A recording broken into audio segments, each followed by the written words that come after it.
नमस्कार साथियों। आज हम बात कर रहे हैं ग्राफिक आर्ट के बारे में। जैसे कि हम पेंटिंग बनाते हैं, स्कल्पचर बनाते हैं, उसी प्रकार ग्राफिक आर्ट भी कला की एक विधा है। इस विधा के अंतर्गत आज विभिन्न क्षेत्रों में इतना कार्य हो रहा है कि जिसकी गणना नहीं हो सकती। ग्राफिक आर्ट मनुष्य के साथ में देखा जाए तो प्रागैतिहासिक काल से ही आरंभ है, क्योंकि जिसे हम छापा चित्रकला कहते हैं वह ग्राफिक आर्ट का एक अभिन्न अंग है। जब प्रागैतिहासिक मानव गुफाओं में रहता था तो वह अपने हाथों के छापे दीवारों पर लगाता था। इस आर्ट का प्रारंभ जो है वहाँ से देखा जाए तो हमें समझ में आता है। आज की डेट में ग्राफिक के बिना कोई कार्य संभव नहीं है, विशेषकर विज्ञापन के क्षेत्र में। इसकी विभिन्न विधाएं हैं, विभिन्न तरीके हैं, विभिन्न प्रकार हैं जिसमें यह कार्य किया जाता है। लेकिन कला के क्षेत्र में जब हम ग्राफिक आर्ट की बात करते हैं, विशेष तौर से एमए के क्षेत्र में, एमए की पढ़ाई के दौरान जो हमें ग्राफिक आर्ट करना है तो उसमें हमें इसके कलात्मक पहलू का अध्ययन करना है। हमें छापा तैयार करना है, छापा चित्रण की विधि सीखनी है, लेकिन उसके एक कला के दायरे में, कला के आधार पे कंपोजिशन बनाने हैं और उनका प्रिंट लेना है। इस प्रकार से हमें कार्य करना है। साथियों, छापा चित्रण का कार्य वर्षों से होता आ रहा है। जैसा कि मैंने आपको बताया कि प्रागैतिहासिक मानव भी ग्राफिक आर्ट मतलब छापा कला को काम में लेता था, अपने हाथों के प्रिंट दीवारों पर छापता था। धीरे धीरे इस तकनीक का विकास हुआ और आज पूर्ण विकसित रूप हमें इसको देखने को मिल रहा है। छापा कला के अंतर्गत जो हम अध्ययन करते हैं एमए की कला में, मुख्य रूप से दो प्रकार की इसकी विधियां हैं जो हम काम में लेते हैं।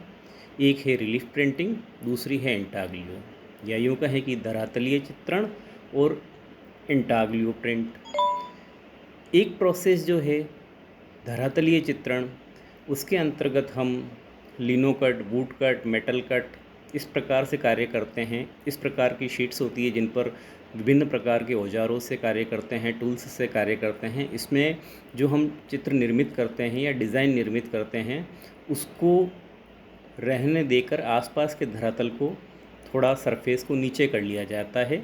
फिर उसके ऊपर कलर लगाकर, उसके ऊपर शीट रख कर, रगड़ कर, दबा कर उसका प्रिंट ले लिया जाता है। तो यह प्रोसेस कहलाता है धरातलीय प्रिंट या धरातलीय छापा चित्रण। इसका बिल्कुल रिवर्स जो होता है, दूसरा होता है, वह होता है इंटाग्लियो प्रिंट, जिसके अंतर्गत जो हम डिज़ाइन हमने बनाया है शीट पर, जिंक प्लेट पर, पीतल पर, तांबे पर या और किसी मेटल के साथ में, उसके अंतर्गत हम डिज़ाइन को काटते हैं और आसपास के धरातल को सुरक्षित रखते हैं। फिर जो डिज़ाइन हमने काटा है उसमें स्याही भरकर उसको मशीन की सहायता से गीले का कपड़ा उस पर रखकर, गीला कागज़ उस पर रखकर फिर उसका प्रिंट ले लिया जाता है। तो यह इंटाग्लियो प्रोसेस कहलाता है। तो धरातलीय छापा और इंटाग्लियो प्रिंट दो रिवर्स इसकी प्रोसेस है।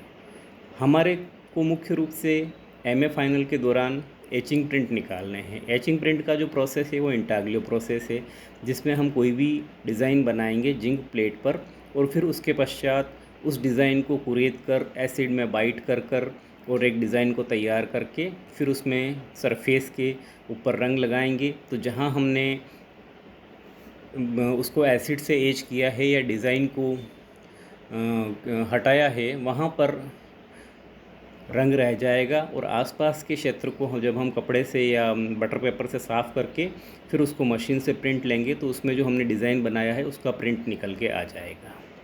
यह प्रोसेस रहता है एचिंग का। इसके अंतर्गत विभिन्न विधियाँ होती है, जैसे कि हमने केवल सूखे सूखे रूप में अगर इसको लेते हैं और सूखी प्लेट के ऊपर ही केवल नीडल वगैरह से ड्रॉ करते हैं तो जो सरफेस होगी वो हट जाएगी और उसमें रंग रह जाएगा। इस प्रकार को ड्राई पॉइंट कहते हैं। इसी प्रकार एनग्रेविंग होती है। एनग्रेविंग के अंतर्गत हम जिंक प्लेट को काट कर उसका प्रिंट लेते हैं। फिर उसके पश्चात अम्लांकन होता है कि जो हमने एरिया काटा है उसके आसपास के क्षेत्र में हम ग्राउंड वगैरह लगाकर फिर उसको बेसिड में बाइट कर देते हैं। तो जो हमने क्षेत्र ड्रॉ किया है वो कट जाता है और आसपास का क्षेत्र सुरक्षित रह जाता है, जो कि हमने ओपेक कर रखा है या जिसके ऊपर हमने इनेमल लगा रखा है, उससे वो सुरक्षित रह जाता है। इसी प्रकार एक्वाटिंट होता है, हम मशीन में रख के और उस पर एक्वा डाल के वो छोटे छोटे दाने जैसे पानी जैसे दाने होते हैं तो उस प्रिंट के लिए लेते हैं, उस डिज़ाइन पे लेते हैं। फिर उसके ऊपर जो हमारा केमिकल है उसको लगाकर जहाँ हमें लाइट रखना है वहाँ लाइट उसको ढक देते हैं और जहाँ डार्क लेना है उसको एसिड में डाल के बाइट कर लेते हैं। तो जो बाइट किया हुआ एरिया होगा वहाँ पे रंग ज़्यादा फंस जाएगा शीट में, तो उसका डार्क इम्प्रेशन आएगा। इस प्रकार की विधि को एक्वाटिंट विधि कहते हैं। इसमें और भी प्रकार की कई विधियाँ होती हैं, जैसे मेज़ोटिंट है, फ़ोटो एचिंग है और विस्कोसिटी है। अलग अलग इसके कई प्रकार हैं। मूलतः और मुख्य रूप से हमें जो कार्य एमए में करना है उसमें हमें एचिंग का कार्य करना है और हम कोशिश ये करेंगे कि हम एनग्रेविंग के साथ में अम्लांकन भी करें या एचिंग भी करें, जो एसिड में बाइट में डालकर कटिंग करने का प्रयास भी करें और अपना चित्र बनाने का प्रयास करें। इसके आगे जब हम प्रिंट लेंगे तो प्रिंट से संबंधित जो बातें हैं वह हम आपको आगे के लेक्चर में, आगे की क्लास में सुनाएंगे। Thank you.